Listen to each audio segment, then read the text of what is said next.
हम लोग कल एसईओ को लेकर बात कर रहे थे। ठीक है, और उसमें भी हम लोगों ने अपना कौन सा लिया था कीवर्ड ये।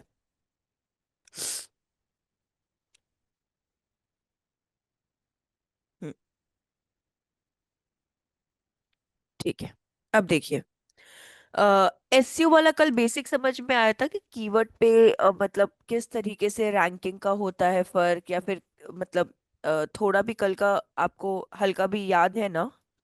हम्म। ठीक है। अब देखिए, एसईओ में एक और चीज है, हम लोग इस सेक्शन को रिमूव करेंगे।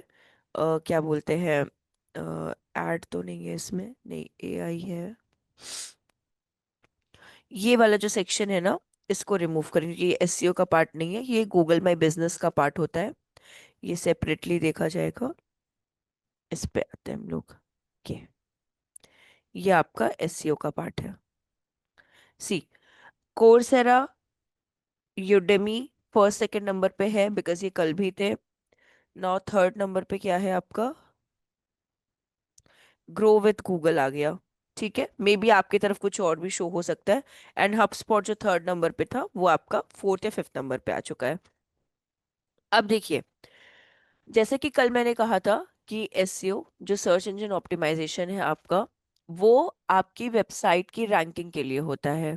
ठीक है, आपकी वेबसाइट को गूगल पे कैसे लेकर आना है, उसके लिए हम लोग एसईओ का इस्तेमाल, उस वेबसाइट की रैंकिंग के लिए हम लोग एसईओ का यूज करते हैं। अब एसईओ का यूज दो तरीकों से होता है, quality and the quantity of traffic. ठीक है, कि कितने नंबर ऑफ विजिटर्स या ऑडियंस या ट्रैफिक आपकी वेबसाइट पे आ रही है, उनमें से कितनी वेबसाइट पे आपकी स्टे कर रही है, ये भी गूगल क्या करता है, देखता है। ऐसे बहुत सारे फैक्टर्स होते हैं रैंकिंग पे आपकी साइट्स को लाने के लिए। फॉर एग्जाम्पल, कि आपकी वेबसाइट में HTTPS ही होना चाहिए। ठीक है, आपकी वेबसाइट में क्या होना चाहिए, सिर्फ HTTPS ही होना चाहिए। अगर आपकी वेबसाइट में HTTP होगा, वैसे तो अब मिलता नहीं है, बट इन केस, तो गूगल आपकी वेबसाइट को रैंकिंग के लिए हेल्प नहीं करेगा, बिल्कुल भी नहीं करेगा। तो HTTPS का होना क्या है, मैंडेटरी। फिर आप कीवर्ड किस तरीके से ले रहे हो, जैसा कि ये कल आपके स्क्रीन पे HTTPS क्या नहीं? HTTPS होता है, हाइपर टेक्स्ट ट्रांसफर प्रोटोकॉल। जैसे कि ये, एक सेकेंड, जैसे मानिए हम प्रारूप को सर्च करते हैं, ये आपका होता है HTTPS। इसे बोलते हैं hyper text transfer protocol server या सिक्योरिटी, दोनों आप वर्ड यूज कर सकते हो। तो ये आपकी वेबसाइट को सिक्योर करने के लिए होता है, आपकी वेबसाइट का डेटा लीक ना हो, हैक ना हो सके गूगल से, तो उसकी सिक्योरिटी के लिए HTTPS होता है आपका। ठीक है। अब हम क्या बता रहे थे आपको, हाँ, कीवर्ड्स को लेकर। अब देखिए, आती बात कीवर्ड्स पे भी है। एक तो अपना फैक्टर ये हो गया, सेकंड फैक्टर अपना क्या हो गया यहाँ पे, आप कीवर्ड्स को ले सकते हैं अपने सेकंड फैक्टर में। कीवर्ड्स, कीवर्ड्स के बारे में भी हम लोग यहाँ पे बात करेंगे। कीवर्ड्स अपने टेक्निकली फोर टाइप्स के होते हैं। ठीक है, कीवर्ड्स जो है वो अपने फोर टाइप के होते हैं। इसे हम लोग एक तरीके से यूजर इंटेंट कीवर्ड्स भी बोलते हैं। ठीक है, कीवर्ड्स भी जो आपके होते हैं ना, वो फोर टाइप्स के होते हैं, और उन्हें हम लोग यूजर इंटेंट कीवर्ड्स भी बोलते हैं। अब वो कीवर्ड्स कौन कौन से हैं, अगर आपको लगता है आपको नोट करना है तो आप इसको नोट कर सकते हो, कोई प्रॉब्लम नहीं है। पहला है आपका इंफॉर्मेशनल कीवर्ड।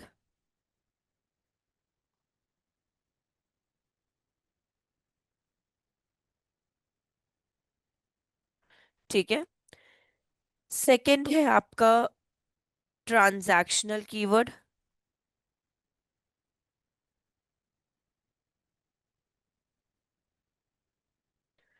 थर्ड है आपका इंफॉर्मेशनल, ट्रांजैक्शनल, नेविगेशनल,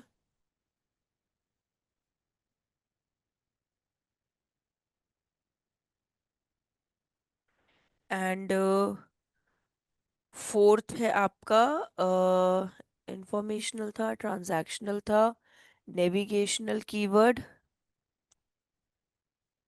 और एक और स्किप हो रहा है।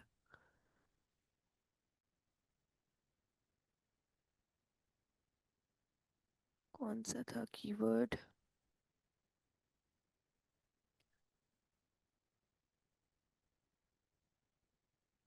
कॉमर्शियल।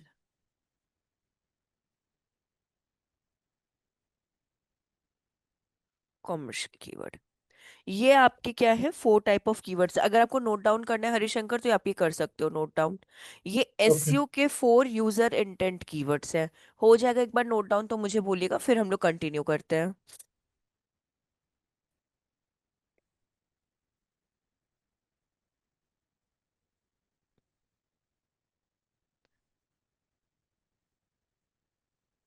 करिए मैडम। ओके। अब देखिए, पहला आपका इंफॉर्मेशनल कीवर्ड्स आता है। ठीक है, ये अभी हम लोग किस कीवर्ड्स की बात कर रहे हैं? जो हम लोग एसईओ में यूज करेंगे और जो यहाँ सर्च करने पे आएंगे। ठीक है। अब देखिए, पहला इंफॉर्मेशनल कीवर्ड्स है। इंफॉर्मेशनल कीवर्ड्स जो आपका होता है ना, टेक्निकली आप इनको बहुत सिंपल एग्जाम्पल के संग हम आपको बताएंगे, बट बहुत सिंपल टर्म में आप इसको समझ सकते हो। ये इंफॉर्मेशनल कीवर्ड्स ये होता है कि यूजर क्या लर्न करना चाहता है उस पर्टिकुलर कीवर्ड से। जैसे कि डिजिटल मार्केटिंग कोर्सेज, ये एक इंफॉर्मेशनल कीवर्ड्स है। ठीक है। तो फॉर एग्जांपल मुझे कोर्स चाहिए, तो मेरा कीवर्ड भी कोर्स के रिगार्डिंग ही होगा। और मुझे डिजिटल मार्केटिंग कोर्स चाहिए, तो मुझे लर्न करना है उस कोर्स को। तो ये एक इंफॉर्मेशनल कीवर्ड होगा कि यूजर को क्या सीखना है उस पर्टिकुलर थिंग से या उस पर्टिकुलर कीवर्ड से। सेकंड आता है आपका नेविगेशनल। अब नेविगेशन सॉरी ट्रांजैक्शनल। अब देखिए, ट्रांजैक्शनल कीवर्ड कब होता है? टेक्निकली ये तब हम लोग यूज करते हैं जब कोई प्रोडक्ट या सर्विसेज को हम लोगों को परचेज करना होता है, मतलब आपको बाय करना होता है। फॉर एग्जाम्पल, आपको कोई शूज या शर्ट टी शर्ट्स, किसी चीज में किसी थिंग में आपको इंटरेस्ट आया and you want to purchase that particular thing. तो उस टाइम पे आपका क्या होता है, ट्रांजैक्शनल, जब आप पूरा पेमेंट डन कर देते हैं ना, that is known as transactional keyword. जब आप उस चीज को खरीद लेते हो, आप रेडी टू बाय में रहते हो, तो वो आपका ट्रांजैक्शनल होता है। नेविगेशनल क्या होता है? जब आप किसी स्पेसिफिक जगह के लिए सर्च करते हो। फॉर एग्जाम्पल, अगर हम यहीं पे लिख देते हैं near me, that is a navigational keyword. ये क्या हो गया आपका, एक नेविगेशनल कीवर्ड हो गया। ठीक है। ओके। अब क्योंकि ये आपको क्या बताता है, डायरेक्शंस बताते, सी ये सारे आपके क्या हो गए, डायरेक्शंस वाले रिजल्ट्स पहले आ जाते हैं। ठीक है। अब बात आती है अपनी last but not the least, अपनी कॉमर्शियल। अब सी, कॉमर्शियल कीवर्ड्स क्या होता है? जब कोई चीज पे कोई पर्सन इंटरेस्टेड हो, इधर वो प्रोडक्ट हो, इधर वो सर्विसेज, बट वो इंटरेस्ट शो कर रहा है, परचेज शो नहीं कर रहा। फॉर एग्जाम्पल, मुझे एक फोटो फ्रेम लेने का मन है। ठीक है, आई एम इंटरेस्टेड। ठीक है, बट अभी मुझे उसको परचेज नहीं करना है, चाहे वो प्रोडक्ट हो चाहे service. That is known as commercial keyword. For example, और सिंपल टर्म में लेते, मानिए आप डिजिटल मार्केटिंग कोर्स यहाँ प्रायोग में ज्वाइन करने से पहले आपने एक दो जगह पे, और लेट कंसिडर आपने डेमो सेशंस लिए हो, तो आप इंटरेस्टेड किस में हो, डिजिटल मार्केटिंग कोर्स में। बट अभी आप परचेज क्यों नहीं कर रहे हो? क्योंकि अभी आप डेमो सेशंस ले रहे हो, अलग अलग इंस्टीट्यूट्स के अलग अलग, मतलब नहीं, नॉलेज ग्रैब कर रहे हो कि कहाँ पे मेरा मुझे अंडरस्टैंड ज्यादा हो रहा है, कहाँ पे मुझे क्या चीज समझ में आ रही है। तो दैट इज कॉमर्शियल कीवर्ड। चारों चीजें समझ में आई हरशंकर? ओके। जी। कोई कंफ्यूजन या किसी को रिपीट करना है तो हम कर सकते हैं। नहीं। पक्का कि एक बार हम एक फॉर अ सेफर साइड हम एक बार रिपीट कर देते हैं? ठीक है। ओके, सी, ये 4 type of user intent keywords होते हैं आपके, informational, navigational, commercial and transactional. ठीक। अब इंफॉर्मेशनल, जैसे कि मैंने कहा कि यूजर को इंफॉर्मेशन उस पर्टिकुलर कीवर्ड से क्या चीज सीखनी है, ईगर टू लर्न वाली थिंग आ जाती है इंफॉर्मेशनल में। ठीक है।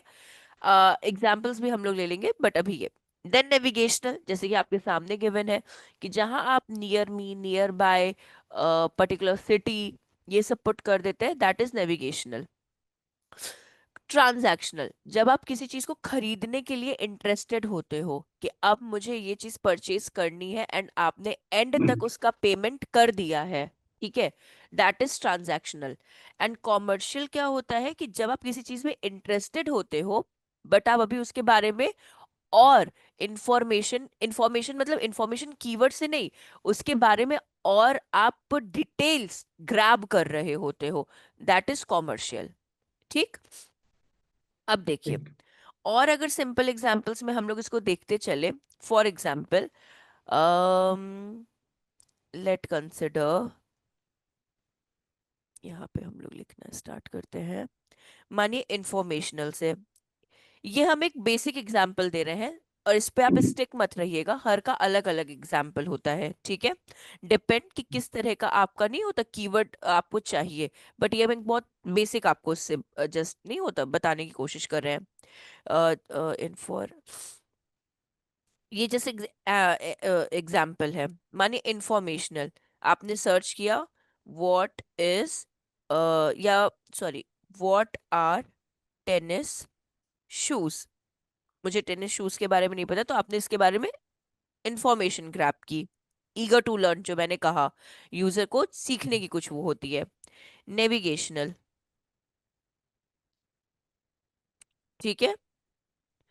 जी। नेविगेशनल में टेनिस शूज के आपके ये नाइकी और पूमा यही सब तो आपको वो देते भी होंगे ना, तो लेट हाँ। Consider Nike showroom near me. Nike, Naik showroom near, sorry, near me. ठीक है, ये नेविगेशनल हो गया। आप यहाँ नासिक भी लिख सकते हो, नियर मी भी लिख सकते हो, it's all up to you कि आपको सर्च कैसा करना है। ठीक। देन कॉमर्शियल, कि आप और डिटेल्स इसके बारे में ग्रैब करना चाहते हो। इसमें हम लोग लिख सकते हैं what is the best brand for tennis shoes.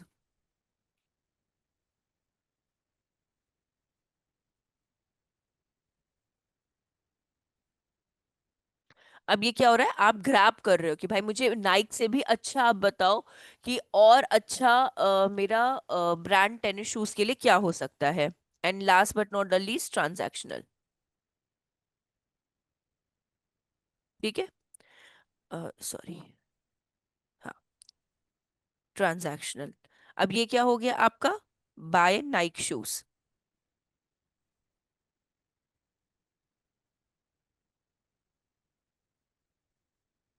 ये, तो ये एक बेसिक एग्जांपल है जो मैंने आपको उधर एक्सप्लेन किया उसके रिगार्डिंग।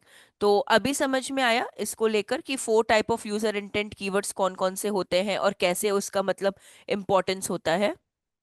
जी। ठीक है। कोई डाउट नहीं इन 4 कीवर्ड्स में। No ma'am. ठीक है। अब देखिए, जो मोस्ट इम्पॉर्टेंट एक और चीज जो हम लोग एसईओ के लिए जो हम लोग यूज करते हैं, ठीक है, मानिए ये जो एसईओ के लिए जो हम लोग यूज करते हैं ना, ज्यादातर हम लोग इंफॉर्मेशनल कीवर्ड यूज करते हैं। ओके। ठीक है। मिक्स भी यूज कर सकते हैं आप। मिक्स, मिक्स से कहने का मतलब क्या है, इंफॉर्मेशनल नेविगेशनल कंबाइंड हो सकता है। ठीक है। इंफॉर्मेशनल कॉमर्शियल कंबाइंड हो सकता है, इंफॉर्मेशनल ट्रांजैक्शनल कंबाइंड हो सकता है। ठीक है। बट अपना जो मेन इंपॉर्टेंट कीवर्ड है, यूजर इंटेंट कीवर्ड है एसईओ के लिए स्पेसिफिकली, वो है आपका ये इंफॉर्मेशनल। क्योंकि कोई भी यूजर इंफॉर्मेशन पहले ग्रैब करता है कंपैरेटिवली बाकी अदर कीवर्ड से। ठीक है। तो इंफॉर्मेशन कीवर्ड्स जो है वो हमारा मोस्ट इंपॉर्टेंट कीवर्ड है जो हम लोग अपनी एसईओ में यूज करते हैं ज्यादातर। क्लियर है यहाँ पे। जी। ठीक। ये नोट डाउन तो नहीं करना है ना आपको। नहीं। ठीक है। अब अब क्या है इसमें, ये हो गया, ऑर्गेनिक ये हो गया। हाँ, ये आपको विजिबल है ना कि इसको थोड़ा सा एनलार्ज करें हम। अ, इलाज कर दीजिए। अभी बताइएगा आप। हाँ ठीक है, है। जी। Visible, okay. अब देखिए, देखिए टेक्निकली गूगल एल्गोरिदम्स तो बहुत होते हैं, मतलब बहुत सारे गूगल एल्गोरिदम्स हैं, ठीक है। बट एसईओ के रिगार्डिंग कुछ गूगल एल्गोरिदम्स जो है वो सेलेक्टेड हैं, ठीक है। जैसे कि आप स्क्रीन पे देख जी। रहे होंगे, Panda algorithm, Penguin, humming, Pigeon and mobile friendly update. Humming ये थोड़ा सा ओल्ड हो गया है, क्योंकि इसकी जगह अब आपका एआई ओवरव्यू आने लगा है। बट कोई प्रॉब्लम की बात नहीं है, स्टिल हम लोग इसको कंसिडर कर रहे हैं, ठीक है। अब देखिए, पांडा एल्गोरिदम करता क्या है आपकी वेबसाइट के लिए, ठीक है। रैंकिंग के हम ये फैक्टर्स बता रहे हैं कि बहुत सारे, जैसे एक एचटीटीपीएस हो गया, एक कीवर्ड हो गया, कीवर्ड्स में भी यूजर इंटेंट कीवर्ड्स के बारे में डिस्कशन हो गया, quality and quantity of traffics के बारे में डिस्कशन हो गया। अब बात करते हैं और क्या क्या रैंकिंग फैक्टर्स हो सकते हैं।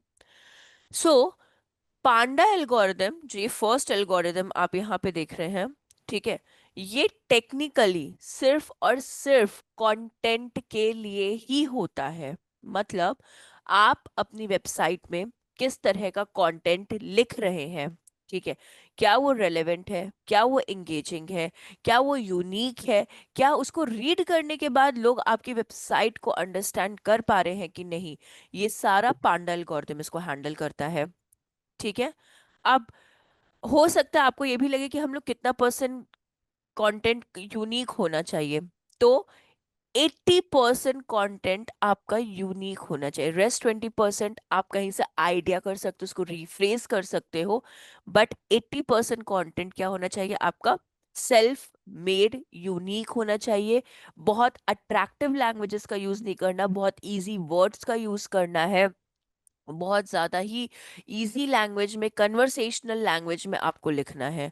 आप कोई ब्लॉग या कोई ऐसा आर्टिकल, या आर्टिकल भी नहीं, आप कोई ऐसा राइटिंग नहीं कर रहे हो जिसमें आपको ओपियन नॉवल नहीं लिख रहे हो, आप अपने बिजनेस के बारे में वेबसाइट में बता रहे हो। तो जितना कन्वर्सेशनल लैंग्वेज में बात होगा उतना ज़्यादा आपका वेबसाइट ग्रो करेगा, ठीक है। तो ये पांडा के ऊपर है। तो पांडा डेडिकेटली आपको सिर्फ और सिर्फ कंटेंट के रिगार्डिंग चीजें बताता है। अब बात ये आती है, ये सारी इंफॉर्मेशंस मुझे कहाँ से पता चलेंगी कि मेरा कंटेंट यूनिक है कि नहीं है कि क्या है। तो इसके लिए हम लोग यूज करते हैं गूगल सर्च कंसोल। वो आफ्टर एसईओ हम लोग सीखेंगे, बट हाँ, उसके लिए हम लोग क्या यूज करते हैं, गूगल सर्च कंसोल, ठीक है। अब देखिए, पेंगुइन एल्गोरिदम, पेंगुइन एल्गोरिदम्स जो होता है ये बैकलिंक्स के लिए होता है। बैकलिंक्स होती क्या है, इसके बारे में बात करते हैं। जब कभी भी आप अपनी वेबसाइट को देखिए, एसईओ सिंगल हैंडेड किसी भी पर्सन की बस की बात नहीं है। बट अगर आप एसईओ नहीं करेंगे तो भी आपकी वेबसाइट ग्रो नहीं होने वाली, बाकी आप कुछ भी कर लो। तो देखिए, एसईओ जब कोई मार्केटिंग टीम होती है ना, वो डिस्ट्रीब्यूटेड होती है डिफरेंट डिफरेंट सेक्टर्स में, ठीक है, या सेक्शंस बोल सकते हैं सेक्टर्स की जगह। कुछ टीम एसईओ की होती है, कुछ टीम आपकी सोशल मीडिया की होती है, कुछ टीम आपकी एडवर्टाइजमेंट्स की होती है, कुछ टीम आपकी कंटेंट राइटिंग की होती है, कुछ टीम आपकी सेवरल सेक्शंस के लिए होती है, ठीक है। जब किसी बिजनेस को ग्रो करना होता है, ये सारी टीम पैरेलली, समझिएगा, जब ये सारी टीम पैरेलली हेल्प करती है एसईओ मार्केटिंग टीम की, मतलब एसईओ तो पर्सन मार्केटिंग टीम अपना काम कर ही रही है, बट प्रायोग, फॉर एग्जांपल और सिंपल टर्म में लेते हैं, प्रायोग है, प्रायोग की एसईओ टीम एसईओ पे तो काम कर ही रही है, बट पैरेलली गूगल पे भी उसकी एड रन हो रही है, कंटेंट राइटर भी एक कंटेंट क्रिएट कर करके उसको दे रहा है, सोशल मीडिया पे भी एड्स एंड पोस्ट उसके पुट हो रहे हैं, ट्विटर पे भी हो रहे हैं, हर जगह पे उसके promotion side by side parallelly चल रहे होते हैं, ठीक है। तो भी क्या करता है, ये सारी चीजें एसईओ को हेल्प करती है एक लेवल अप करने के लिए, मतलब लेवल अप मतलब गूगल की रैंकिंग में ऊपर आने के लिए। तो इससे क्या होता है, एसईओ को एक साइड सपोर्ट मिलता है कि भाई मैं तो रैंकिंग के लिए हेल्प कर रहा हूँ, बट मेरे इर्द गिर्द जो मेरे और भी सेक्टर्स हैं, वो भी मुझे रैंकिंग के लिए क्या कर रहे हैं, ग्रो कर रहे हैं, ठीक है। तो ऐसे भी क्या होता है, आपकी वेबसाइट ग्रो, क्योंकि अगर कोई पर्सन सिर्फ और सिर्फ एसईओ के थ्रू ही चाहता है मतलब नहीं होता, सिर्फ और सिर्फ चाहता है कि नहीं एसईओ के थ्रू ही हो। तो ये बहुत बहुत बहुत बहुत बहुत ज्यादा लॉन्ग टर्म प्रोसीजर है। मोर देन 1 ईयर लग सकता है आपको रैंकिंग में आने के लिए, अगर आप सिर्फ और सिर्फ एसईओ के थ्रू ही चाहते हो तो। ठीक है। तो अब ये जो आपका बैकलिंक होता है, जो पेंगुइन एल्गोरिथम, ये करता क्या है? टेक्निकली हम लोग अपनी वेबसाइट को प्रमोट करते हैं, ठीक है, दूसरे की वेबसाइट पे। फॉर एग्जाम्पल हम लोग गेस्ट ब्लॉगिंग करते हैं, ठीक है, हम लोग पिंटरेस्ट पे इमेज सबमिशन करते हैं, हम लोग सोशल मीडिया करते हैं, पोस्टिंग। क्योंकि फेसबुक क्या है, facebook.com एक दूसरी, एक थर्ड, एक सेकंड वो है, डोमेन है। हम लोग ये कोरा पे क्वेश्चन एंड आंसर सबमिशंस करते हैं, फिर हम लोग ट्विटर्स पे जाते हैं। तो ये सब क्या है, एक दूसरी साइट्स है, एक क्या है, अदर डोमेन्स है। twitter.com, facebook.com, पिंटरेस्ट, ये सब क्या है, आपका एक अदर डोमेन है। उनकी वेबसाइट पे अपने बिजनेस को प्रमोट करना, ठीक है, उसे कहते हैं बैकलिंक्स। और ये जो बैकलिंक्स होती है इसके बारे में हम लोग डेडिकेटली जानेंगे, बट हाँ, ये जो बैकलिंक्स होती है, इन ये बैकलिंक्स को जो बोल सकते हैं, कौन सी बैकलिंक्स को अथॉरिटी देनी चाहिए, कौन सी बैकलिंक्स को अथॉरिटी नहीं देनी चाहिए, ये डिसाइड करने वाला जो एल्गोरिदम है वो है आपका पेंगुइन एल्गोरिदम। ये दोनों क्लियर हुआ या फिर किसी को रिपीट करना है? नहीं मैडम, क्लियर। ओके। अब देखिए इसके बाद अपना हमिंग बर्ड, जैसे कि मैंने कहा हमिंग बर्ड एल्गोरिदम जो आपका है, टेक्निकली तो वो एआई ओवरव्यू में हो चुका है, बट पहले कुछ ऐसा दिखता था।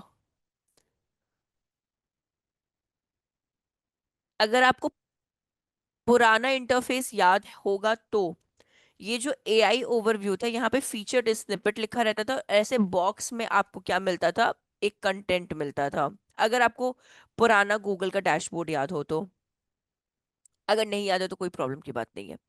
तो इस तरह का पहला डेट होता था इंटरफेस, तो वो हमिंग बर्ड होता था। वो भी गूगल डिसाइड करता था कि कौन से आंसर से, अभी यहाँ पे एईओ हो चुका है, मतलब अभी इसको भी ये रिजल्ट्स क्या शो करने हैं किस कीवर्ड पे, ये भी गूगल ही डिसाइड करता है, but in the form of AEO, answer engine optimisation में। But previously in old SEO ये, इसे हम लोग फीचर्ड स्निपेट कहते थे। तो आप इस वाले को इग्नोर भी कर सकते हो, अगर आप याद भी रख लोगे तो भी कोई प्रॉब्लम की बात नहीं है। ठीक है। फिर आपका आता है पीजन एल्गोरिदम। पीजन एल्गोरिदम जो आपका होता है वो होता है आपका लोकल एसईओ, जैसे आप ऐसे सर्च करते हो तो ये ये पीजन एल्गोरिदम होता है। इसमें कौन सी चीज को कौन सी रैंकिंग में लेकर आना है, ये पीजन एल्गोरिदम डिसाइड करता है। And last but not the least, mobile friendly update, जो आपने कल पूछा था हमसे कि अगर मोबाइल फ्रेंडली मुझे वेबसाइट बनानी है, जो कि मोस्ट इंपॉर्टेंट प्लगइन एल्गोरिदम है अपने गूगल का, तो ये आपका है। तो ये पांच आपके क्या है, पांच भी नहीं, आप चार भी कंसिडर कर सकते हो चलेगा, पांच भी कर सकते हो चलेगा। बट हमिंग बर्ड ओल्ड हो चुका है तो अब बहुत लोग कंसिडर नहीं करते हैं, बहुत लोग करते हैं, it's all up to you. 60-40 का रेशियो है, ना कि 50-50 का। तो ये वाले आपके एल्गोरिदम्स होते हैं। अब एक और चीज आती है इसके अंदर, जिसे कहते हैं क्रॉलिंग। क्या कहते हैं? क्रॉलिंग। अब देखिए क्रॉलिंग का मतलब क्या होता है। ये सिंटेक्स गूगल ने हटा दिया है, कुछ टाइम तक मेरे प्रीवियस बैच तक ये सिंटेक्स काम कर रहा था, बट अब ये गूगल ने हटा दिया है सिंटेक्स। अब देखिए गूगल का जो सर्च इंजन है वो टेक्निकली तीन चीजों पे काम करता है। ठीक है। वो क्या काम करता है? तीन चीजों पे, क्रॉलिंग, इंडेक्सिंग एंड रैंकिंग। ठीक है। अब देखिए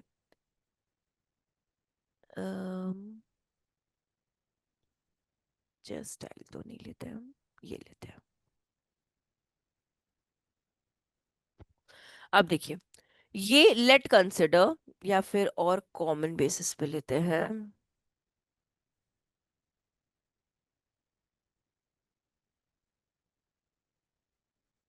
That's perfect. हाँ, ये आपका एसईओ है फर्स्ट नंबर पे। ठीक है। अभी हम लोग बात करें आपका सर्च इंजन वर्क कैसे करता है। सर्च इंजन मतलब ये गूगल आपका वर्क कैसे करता है।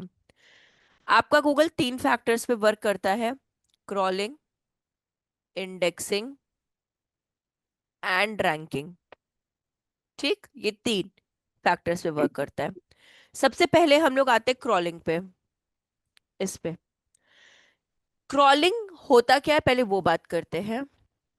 गूगल का एक बॉट है, एक रोबोट है, ठीक है।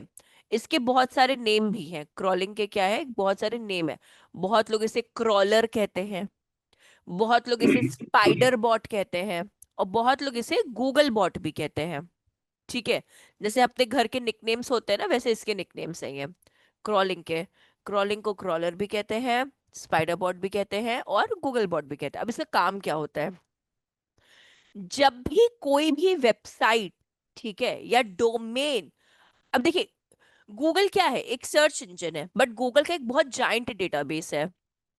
क्यों जाइंट डेटाबेस, मेरे कहने का मतलब है क्योंकि गूगल ऑल ओवर वर्ल्ड का डेटा हैंडल कर रहा है, इसलिए उसका एक जाइंट डेटाबेस है। ठीक है, कभी भी गूगल क्रैश या ग्लिच ऐसा नहीं करने देता है, क्योंकि उसको हैंडल करने वाले बहुत लोग हैं। ठीक है, तो जब भी गूगल पे कोई भी वेबसाइट आती है, या किसी वेबसाइट में कोई चेंजेस होता है, तो गूगल अपने बॉट्स को क्या करता है, भेजता है उस पर्टिकुलर वेबसाइट पे कि जाओ उसको क्रॉल करके आओ। क्या नई वेबसाइट है कि पुरानी वेबसाइट है, पुरानी वेबसाइट है तो क्या क्या चेंजेस है, नई वेबसाइट है तो उसने क्या क्या लिखा है, ये सारी चीजों की क्रॉलिंग करके आओ, और वो डेटा तुम मुझे दो। अगर सब चीजें परफेक्ट है, तो गूगल उसको क्या कर देता है, इंडेक्सिंग कर देता है। इंडेक्सिंग मतलब अपनी इस पेज पे, ये जो स्क्रॉल कर रहे हैं ना इस पेज पे, आउट ऑफ 1 से लेके ये 10 में कुछ ना कुछ उसको नंबर दे देता है। उस नंबर पे अपनी वेबसाइट को शो कर सकते हो। तो जब शो कर देते हो, जब इंडेक्सिंग हो जाती है, तो फिर क्या होता है, फर्स्ट पेज की रैंकिंग की रेस आपकी स्टार्ट हो जाती है। फिर आप रैंकिंग के लिए एसईओ करना स्टार्ट कर देते हो। तो जब तक गूगल आपकी वेबसाइट की क्रॉलिंग नहीं करवाएगा, तब तक आपकी वेबसाइट की गूगल पे इंडेक्सिंग नहीं होगी, और इंडेक्सिंग नहीं होगी तब तक आपकी वेबसाइट की रैंकिंग नहीं होगी। समझ में आया ये तीनों सेक्शंस आपको, हरिशंकर?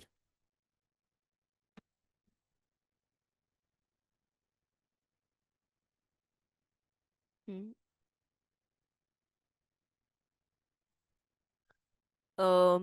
हरिशंकर?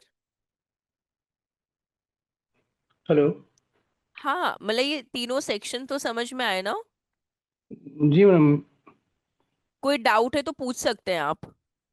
क्रॉलिंग का थोड़ा सा डाउट सा लग रहा है, क्रॉलिंग एक बार थोड़ा समझाएंगे फिर से। हाँ जी, देखिए, जो ये सॉरी, गूगल के ना छोटे छोटे से बॉट्स होते हैं, ठीक है, क्योंकि गूगल खुद कहीं पे ट्रैवल नहीं कर सकता, तो उसने एक रोबोट्स रखे हुए हैं जिसे कहते हैं क्रॉलिंग। क्रॉलिंग के डिफरेंट नेम्स होते हैं। क्रॉलर भी बोलते हैं, उसे स्पाइडर बॉट भी बोलते हैं, और उसे गूगल बॉट भी बोलते हैं। जब भी कोई वेबसाइट गूगल पे फर्स्ट टाइम आती है, या फिर ये दोनों ऑप्शंस बता रहे हैं आपको, जब भी कोई वेबसाइट, मानिए आपने कोई वेबसाइट का डोमेन होस्टिंग परचेज किया, उसकी लिस्टिंग हो गई गूगल पे, ये पहली वेबसाइट मतलब न्यू वेबसाइट हुई।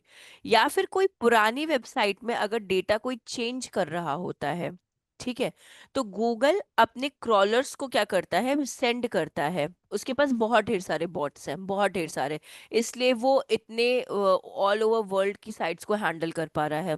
तो वो बॉट्स क्या करते हैं, जाते हैं उस वेबसाइट को पूरा क्रॉल डाउन करते हैं, क्या इमेजेस चेंज हुई हैं, क्या कंटेंट चेंज हुआ है, क्या क्या चेंजेस हुआ, वो सारी चीज़ों को देखते हैं।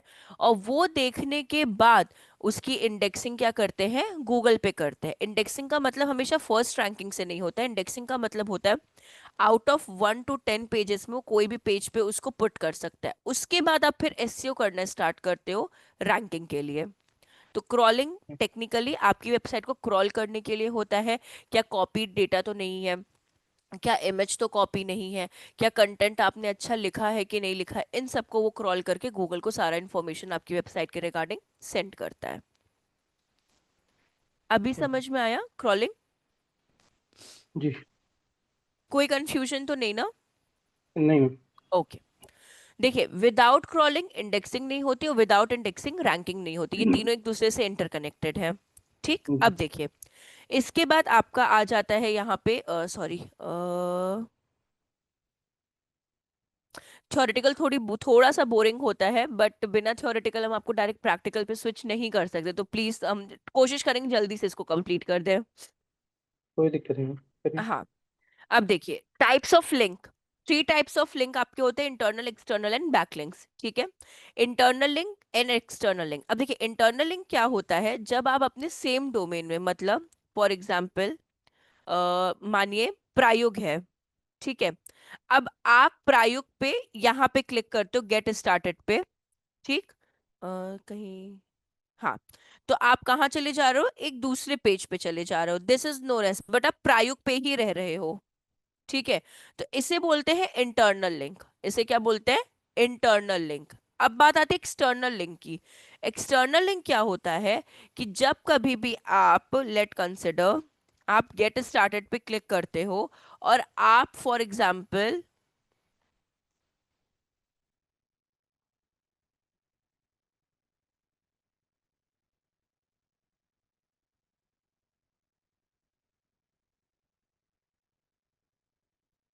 मान लीजिए, अभी एग्जाम्पल के लिए हम लोग डिस्कशन कर रहे हैं यहाँ पे, इंटरनल लिंक आपके सेम डोमेन में होती है। जब आप गेट स्टार्टेड पे क्लिक किए तो आप प्रायो के लाइव कोर्सेज पे चले गए, that is known as internal link, कि आपके सेम डोमेन पे काम हो रहा है। अब एक्सटर्नल लिंक क्या होता है, फॉर एग्जांपल आप गेट स्टार्टेड पे क्लिक करते हो और आप स्ट्यू वैली पे चले जाते हो, तो आपका देखिए डोमेन भी क्या हो रहा है, बदल जा रहा है, तो this is known as external link. Backlink क्या होता है कि जब आप, लेट कंसिडर, फेसबुक पे कोई पोस्ट किए हो और उस फेसबुक से आप हमारी वेबसाइट पे आ रहे हो, that is known as backlink. ठीक है, बैकलिंक या ऑफलिंक क्या बोलते हैं उसको, ऑफ पेज? बैकलिंक। ऑफ अच्छा। पेज ऑप्टिमाइजेशन को बैकलिंक्स कहते हैं। अच्छा, हाँ, वही मेरे को हाँ, कर। ऑफ पेज ऑप्टिमाइजेशन को ही बैकलिंक्स कहते हैं। ठीक है, ये थ्री टाइप्स ऑफ अपनी लिंक्स होती हैं। इसके बाद अपना ये सेक्शन कंप्लीट हो गया। ठीक है, मैडम एक मिनट, लिंक्स के टाइप्स फिर से बताइएगा। हाँ, थ्री टाइप ऑफ लिंक्स है, internal, external and backlinks. Backlinks आपका ऑफ पेज के अंदर आता है, जो आपने बोला है करेक्ट है वो आपका। देन और आपका इंटर एक्सटर्नल क्या है? एक्सटर्नल लिंक तब होता है जब आप अपने डोमेन से, जैसे मैंने कहा ना कि आप प्रायुक्त पे गेट स्टार्टेड पे क्लिक कर रहे थे, बट आप इस पे स्ट्यू वैली पे चले जा रहे थे। एक सेकेंड, अच्छा, अपने लिंक से किसी अदर पे जाना। दूसरे पे जाना, उसे कहते हैं एक्सटर्नल। बैकलिंक। ठीक है, बैकलिंक या एक्सटर्नल अरे link? Sorry sorry, external link, external link, external link, I am so sorry. External link, हाँ, सॉरी।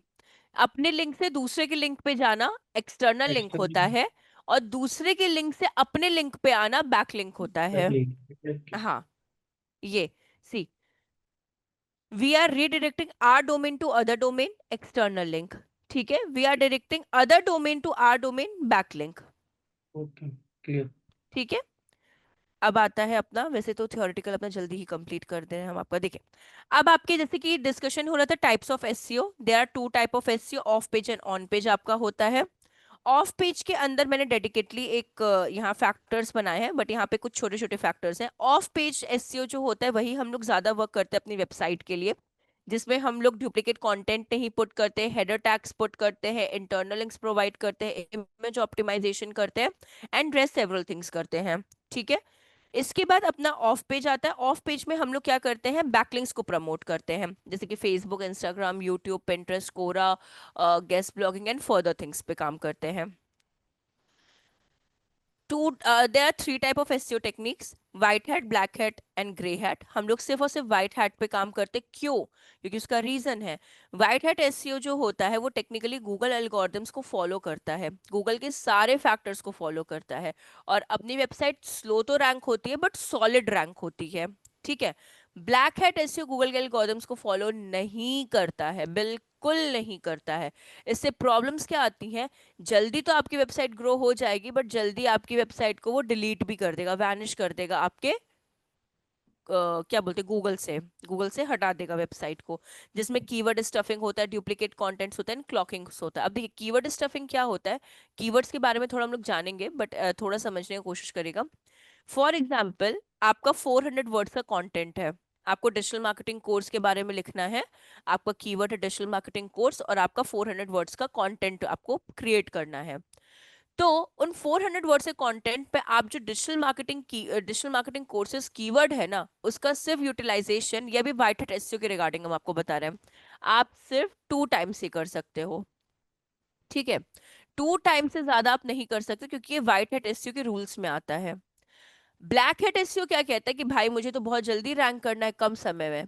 ठीक है, तो मैं क्या करूंगा, मैं कीवर्ड स्टफिंग करूंगा, मैं 400 वर्ड से कंटेंट पे कम से कम 5 टाइम्स या 6 टाइम्स या 7 टाइम्स क्या करूंगा, डिजिटल मार्केटिंग कोर्सेज का यूज करूंगा। तो रैंक तो हो जाएगा, लेकिन लॉन्ग टर्म के लिए ये रैंक नहीं होगा, ये इमिडिएटली डाउनफॉल में भी आ जाएगा। तो इसे कहते हैं कीवर्ड स्टफिंग। कीवर्ड स्टफिंग क्या होता है कि जितने आपकी वेबसाइट में वर्ड्स होते हैं ना, उसके अकॉर्डिंगली हम लोगों को अपनी रैंकिंग कीवर्ड को पुट करना। रैंकिंग कीवर्ड मतलब क्या होता है, जिस कीवर्ड पे आपका वेबसाइट शो हो रहा हो। जैसे कोर्सेरा, कोर्सेरा का रैंकिंग कीवर्ड क्या हुआ, digital marketing courses, for example. ठीक है, तो इस कीवर्ड पे कोर्सेरा यूडेमी शो हो रही है, तो इनका रैंकिंग कीवर्ड हम लोग क्या कंसिडर करेंगे, ये। तो अब कुछ भी काम होगा, इसमें कीवर्ड स्टफिंग नहीं होनी चाहिए। कीवर्ड स्टफिंग मतलब जानबूझ के हम लोगों को कीवर्ड नहीं पुट करना। 1000 वर्ड का कंटेंट है, 3 to 4 टाइम्स यूज करिए। 1500 वर्ड का कंटेंट है, 5 टाइम यूज करिए। तो depend on the word limits आपको अपना रैंकिंग कीवर्ड यूज करना होता है, जो कि black hat SEO keyword stuffing कर देता है। क्लॉकिंग का मतलब क्या होता है कि आप सर्च कर रहे हो for example digital marketing courses, और रीडायरेक्ट कर जाते हो जावा कोर्सेज पे। आप बार बार क्लिक कर रहे हो एक यूआरएल पे, डिजिटल मार्केटिंग कोर्सेज पे, और चले जा रहे हो जावा कोर्सेज पे। ठीक है, उसका कंटेंट जावा कोर्सेज का लिखा हुआ है, उसे कहते हैं क्लॉकिंग, ग्लिचिंग। सिंपल वर्ड में ग्लिचिंग समझिए उस चीज को। तो ये भी क्या करता है, प्रॉब्लम क्रिएट करता है। एंड डुप्लीकेट कंटेंट मतलब क्या होता है, किसी का कॉपी डेटा आप अपनी वेबसाइट में पुट कर देते हो। तो ब्लैक हैट एसईओ हम लोग फॉलो नहीं करते गूगल एल्गोरिथम में, बिल्कुल भी नहीं करते हैं। Grey hat is a combination of black hat and white hat, but industry में इसका भी यूज नहीं किया जाता है। हम लोग सिर्फ यूज करते हैं व्हाइट हैट एसईओ का, बिकॉज ये गूगल के सारे पैरामीटर्स को फॉलो करता है और हेल्प करता है अपने को ग्रो करने के लिए। ठीक है, कीवर्ड वाला सेक्शन हम आज आपको नहीं बताएंगे। कीवर्ड वाला सेक्शन हम नेक्स्ट क्लास में बताएंगे। क्यों, उसका रीजन क्योंकि वो डेडिकेटली सिर्फ और सिर्फ कीवर्ड्स पे ही रहेगा आपका सेशन। ठीक है, क्योंकि अभी अगर बताएंगे तो आपका ये ऑन पेज या रेस्ट जितने थ्योरेटिकल है वो कंप्लीट नहीं होंगे। तो इसलिए हम कीवर्ड वाला जो होगा हम सेपरेटली आपको अलग सेक्शन में सेशन में बताएंगे। ओके। अब आपका आता है ऑन पेज, इससे वो सिर्फ ऑन पेज के बारे में यहाँ डिस्कशन हो रहा है। अब देखिए ऑन पेज में कीवर्ड्स, जैसे कि मैंने कहा, हम नेक्स्ट सेशन में आपको बताएंगे, क्योंकि उसमें हम टूल्स का भी इस्तेमाल करेंगे, इंफॉर्मेशनल और बाकी कीवर्ड्स के बारे में भी आपको हम बताएंगे वहां पे, इस वजह से। अब देखिए image all tag. Image all tag क्या होता है, आपकी इमेज ऑप्टिमाइजेशन के लिए होता है। क्रॉलर, अब देखिए अभी क्रॉलर के बारे में ही हम लोग बात करेंगे। क्रॉलर जब आपकी वेबसाइट पे आता है ना, ठीक है, तो वो हर एक चीज की क्रॉलिंग करता है। ठीक है, एक डॉट से लेके एक इमेज से लेके एक हर एक चीज की क्रॉलिंग करता है। तो आपकी इमेज की अगर क्रॉलिंग कोई करेगा, तो उसे इमेज ऑल टैग से ही पुट किया। इमेज इमेज ऑल टैग होता क्या, टेक्निकली ये एचटीएमएल टर्म है, hypertext markup language, HTML term है ये आपका। तो हम लोग क्या करते हैं कि जिस भी इमेज की क्रॉलिंग हम लोगों को करवानी है क्रॉलर से, उसे हम लोग इमेज ऑल टैग में पुट कर देते हैं। अभी आप थ्योरेटिकल समझो, प्रैक्टिकल भी हम लोग करेंगे। ठीक है, see each image on the website must have a name. ठीक है, इमेज ऑल टैग जिसमें पुट करते हैं, so that crawler will understand the meaning of that image. For example, अगर आपने ये इमेज कुछ पुट की है, ये इमेज मानिए, तो आपको इमेज और टैग में इस इमेज का एक डिस्क्रिप्शन देना पड़ेगा कि फॉर एग्जाम्पल आप ऐसे कर सकते हो, boy holding a books in his hand, और द मेनी सोशल आइकन्स और digital marketing icons above there. तो आप इस तरह से क्या कर सकते हो, एक इमेज और टैग में एक डिस्क्रिप्शन पुट कर सकते हो। उस डिस्क्रिप्शन से क्रॉलर को अंडरस्टैंड हो जाता है कि आप क्या बताना चाहते हो इस इमेज को लेकर। ठीक है। अब जैसे कि और अगर हम वैसे बताएं आपको,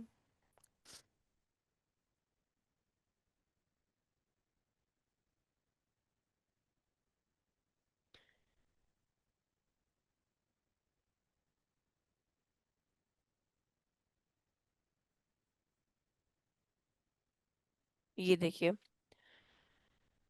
इसका नाम है हीरो सेक्शन, मतलब हाइफन सेक्शन, ये करके इन्होंने इस इमेज का नाम रखा है। ऐसे और भी इमेजेस होंगे, बट अभी यहाँ पे इसका नाम है। या फिर अगर आप ऑल्ट से सर्च करो, हम्म,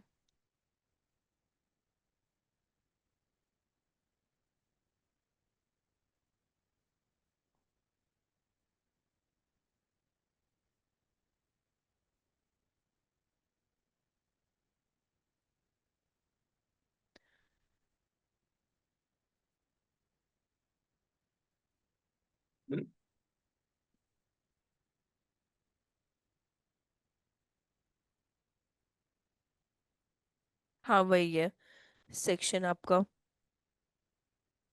हीरो इमेज से, ये सिंटेक्स आपका आ गया।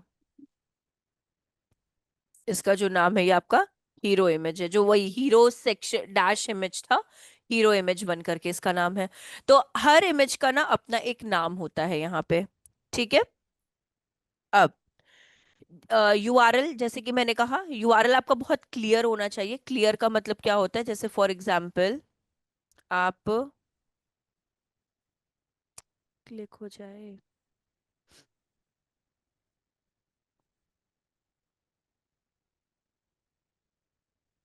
ये देखिए, online hyphen digital hyphen marketing hyphen courses. तो ये एक परफेक्ट यूआरएल होता है फॉर द रैंकिंग प्रोस्पेक्टिव। ठीक है। अगर आप इसी के बीच में एंड हैशटैग स्लैश 1 2 3 इस तरह से अगर आपके यूआरएल में आता है, तो सॉरी, आपकी वेबसाइट रैंकिंग के लिए बहुत डिफिकल्ट हो जाएगी। This is the perfect URL to understand Google, Google और क्रॉलर के लिए, कि इसको ही रैंकिंग में हम लोग को लेकर आना है। तो देखिए, URL should be short, keyword should be included in the URL, spaces should be replaced by hyphen। ये आपका क्या होता है, see places should be replaced by hyphen. Digital marketing course keyword जो है वो आपके इसमें क्या है, पुट है ऑलरेडी। तो ये आपके सारे पैरामीटर्स को फॉलो कर रहा है। तो इस तरह से हम लोग यूआरएल रैंकिंग के लिए यूज करते हैं। फिर आपका आ जाता है हेडिंग। हेडिंग देखिए, हर पेज पे एक हेडिंग होती है। एक हेडिंग का एक सेकंड प्लीज रुकिएगा।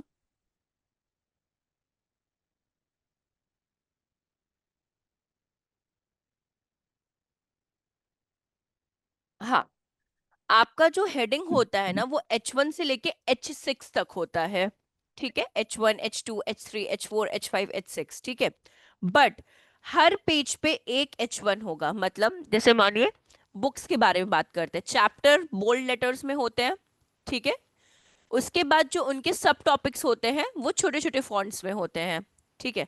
तो जो चैप्टर होता है, जो पेज को डिस्क्राइब कर रहा होता है, वो हमेशा H1 में होगा। जैसे कि सी, ये जो सेक्शन होगा ना, ये आपका H1 में है।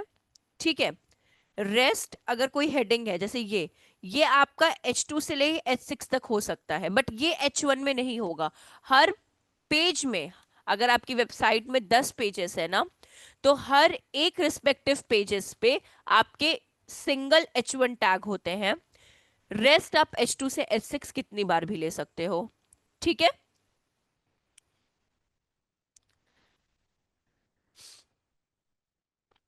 कंटेंट के बारे में आपको पता ही चलेगा, रेलेवेंट यूनिक एंड एंगेजिंग होना चाहिए। Internal links and external links के बारे में आपका ये हो गया। देन फुटर तो हम लोगों ने क्रिएट किया ही था। अब ये समझ में तो आया ना H1 टैग्स के बारे में, हेडिंग के बारे में। जी। पक्का कोई डाउट नहीं है ना हरिशंकर? नहीं मैडम, अभी तो नहीं है, फिर मैं देखता हूँ कोई बार, हाँ स्टडी हाँ हाँ करने हाँ, की चलेगा जगह। चलेगा। अब देखिए, आता है मेटा के बारे में। आपके टू टाइप ऑफ मेटाज होते हैं इन SEO. First is Meta title and second is Meta description. Madam actually ये मेटा है क्या? ये, हाँ, ये आपका होता है मेटा टाइटल। ये जो आप देख रहे हो, digital marketing courses and certification online 2025, this is your SEO Meta title. ठीक है। ये जो लिखा हुआ है जहां हम बॉक्स बना रहे हैं, this is your Meta description, SEO Meta description. ठीक है। अब देखिए, ये जो मेटा टैग्स होते हैं, टेक्निकली ये आपके हर एक पेज की समरी को डिफाइन करते हैं। फॉर एग्जाम्पल, मैंने क्या सर्च किया, डिजिटल मार्केटिंग कोर्सेज, तो मेरा मेटा टाइटल क्या लिख कर है कोर्सेला का, digital marketing courses and certification online 2025। और उसी ने इसका डिस्क्रिप्शन भी दिया, looking to learn a digital marketing, explore and compare digital marketing courses and certification for leading universities and companies. तो आप, कोर्सेरा क्या कर रहा है, अपना डिजिटल मार्केटिंग कोर्स का एक शॉर्ट समरी विथ हेडलाइन, ठीक है, वो हम लोगों को यहाँ पे प्रोवाइड कर रहा है। अब इसकी भी एक लिमिट होती है, ये जो मेटा टाइटल है और मेटा डिस्क्रिप्शन है, इसकी भी एक लिमिट होती है। कैरेक्टर्स लिमिट होती है, वर्ड लिमिट नहीं।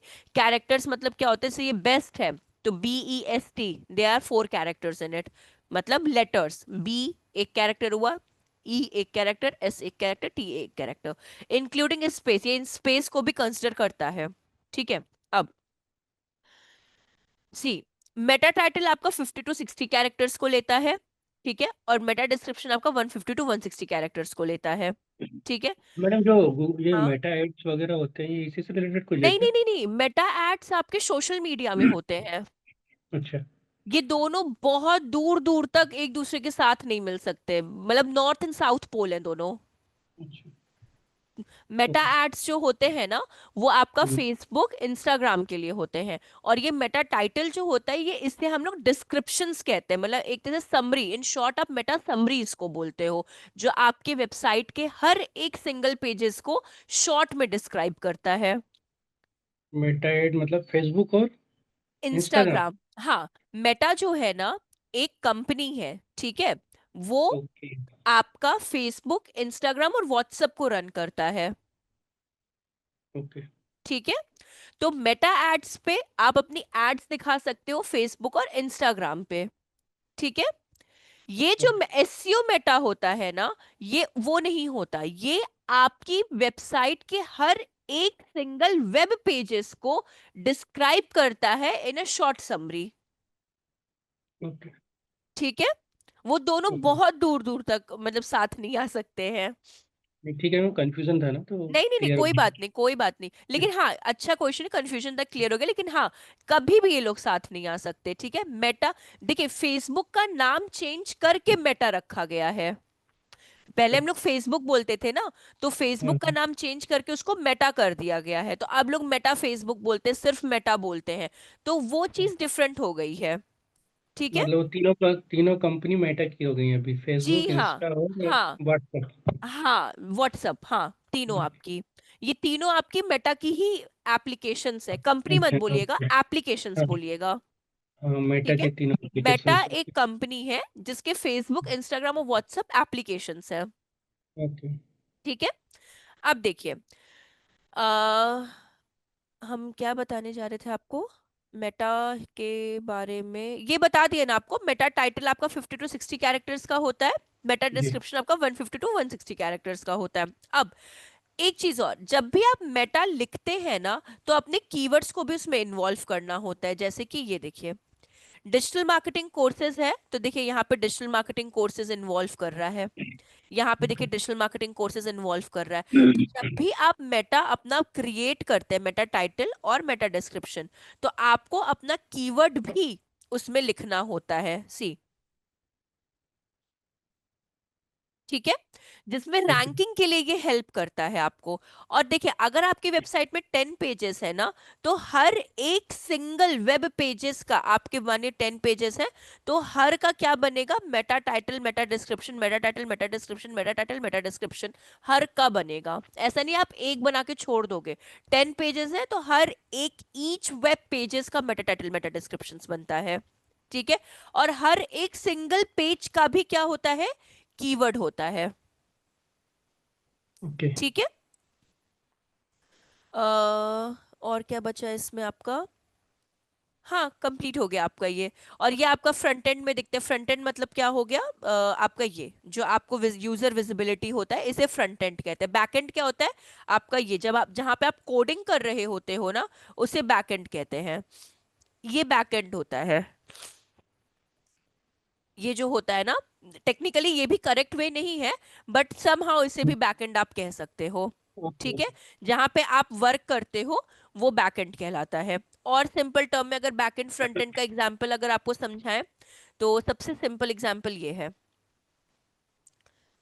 ये मेरा वर्डप्रेस ओपन हुआ, this is known as backend, because हम जो भी चीजें कर रहे हैं ये सिर्फ मुझे दिखाई देगी, ये आपको नहीं दिखाई देगी। और ये आपको क्या दिखाई देगा यूजर को, सिर्फ ये। वेबसाइट। तो this website, this is known as front end. ठीक है, ये हुआ आपका एसईओ हो गया। वैसे तो इसमें साइट मैप, रोबोट और स्कीमा भी है, बट हम चाहते हैं कि ये तीनों हम आपको ना तब बताएं कि जब आप इसका प्रैक्टिकल करो, अभी क्योंकि आप भूल ना जाओ। चेकलिस्ट एसईओ, प्लान है, वर्क हो गया। एओ एसईओ जियो वर्क तो आपको कीवर्ड से बताएंगे। ठीक है, फिर तो ज्यादा कुछ नहीं, आपको जब कीवर्ड बताएंगे, साइट मैप, रोबोट और ये वाला जो आपका होगा, जब हम प्रैक्टिकल कराएंगे आपको, तब हम आपको इसको इन्फॉर्मेशन, क्योंकि अभी हम थ्योरेटिकल बताने पे आपको मे बी समझ में ना आए इस चीज को लेकर, लेकिन हम जब भी प्रैक्टिकल इन तीनों का करवाएंगे तब हम आपको ये बताएंगे। बाकी ऑन पेज तो हम लोग करेंगे, और नेक्स्ट क्लास में कीवर्ड्स के बारे में जानेंगे। एक सेकेंड।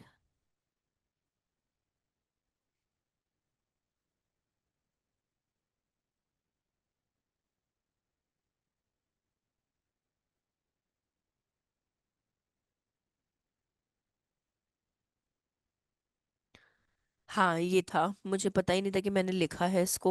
सी यूजर इंटेंट कीवर्ड्स आपका इंफॉर्मेशनल, नेविगेशनल, ट्रांजैक्शनल, कॉमर्शियल हो गया।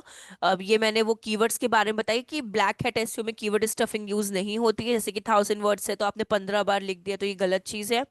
प्लगइन हम लोग यूज करेंगे योस्ट एसईओ, जो कि सबसे बेस्ट प्लगइन है। हाँ ठीक है, हम लोग फिर इसके बारे में बात करते हैं, कीवर्ड्स के बारे में। अम्म, ठीक है, फिर हम लोग नेक्स्ट क्लास में मिलते हैं। कोई डाउट है तो आप पूछ सकते हो, मतलब हरिशंकर, कुछ भी अगर ऐसा है तो। मैम क्लास अपनी कम लग रही है कि 1.5 घंटे की क्लास बोले थे। हर बार एक कितने, घंटे की क्लास हो रही लगभग। एक ही घंटे की तो क्लास है ना अपनी तो। नहीं, 1.5 घंटे की क्लास बोले थे उन्होंने मुझको तो। 1.5 घंटे की।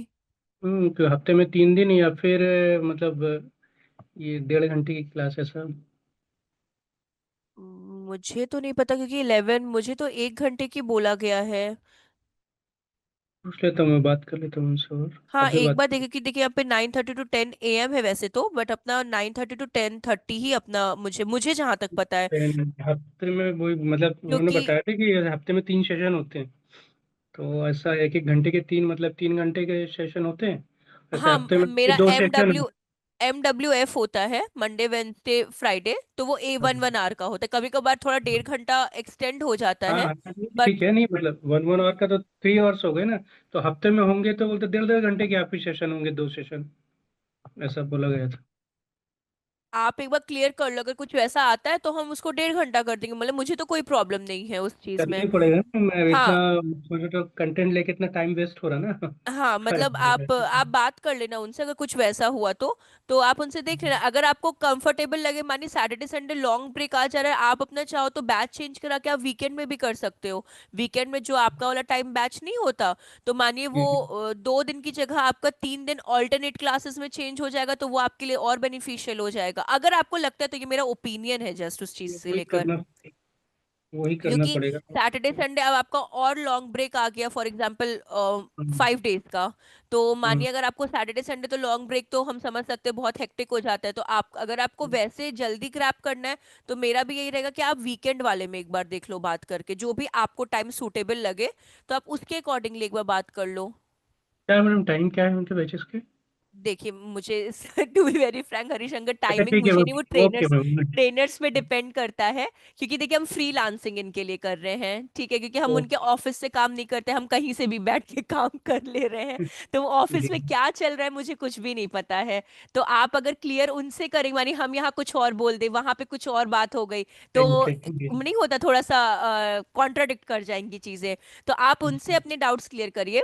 अगर आपको ओके। सैटरडे संडे, और ये लिटरली मतलब ये मेरा ओपिनियन है पर्सनल, कि अगर आपको सैटरडे संडे लॉन्ग ब्रेक बहुत ज्यादा आ जाता है, जो चीजें और जल्दी कवर अप हो सकती है, लेकिन वो ऑल्टरनेट डे जैसे MWF आपकी है, या फिर ट्यूसडे थर्सडे सैटरडे TTS में आपने काम किया, जो भी होगा, तो उसमें आपका जल्दी जल्दी चीजें नहीं होता, हर एक दिन के बाद आपका क्लासेस स्टार्ट हो जाएगा। जी। तो वो वैसे हो जाएगा, आप लेकिन बात कर लो एक बार उनसे। मैडम ये नोट्स मुझको भेज देंगे, पिछले बार हाँ भी हाँ, नहीं ये मिले। वो व्हाट्सएप वाले ग्रुप पे ना हम शेयर कर देते हैं, और स्टूडेंट पोर्टल पे ना हम सचिन सर को बोल देते हैं कि आप लोग के स्टूडेंट पोर्टल्स पे ये सारे के सारे नोट्स ना वो कर दे, अपलोड कर दे। तो आपको टुकड़ों में नहीं मिलेंगे, आपको एक ही बार में चीजें मिल जाएंगी। ठीक है। ठीक है, हम उनको बोल देते हैं कि सारे के सारे जो नोट्स है ना आई एम सो सॉरी, ये वहां पे अपलोड आपके स्टूडेंट पोर्टल पे कर दे। ओके। ठीक है। ठीक ओके, चलिए फिर हम लोग मिलते हैं, आप एक बार डिस्कस कर लेना उस चीज को लेकर। ठीक है। है जी। ओके, चलिए फिर bye bye, take care Harishankar.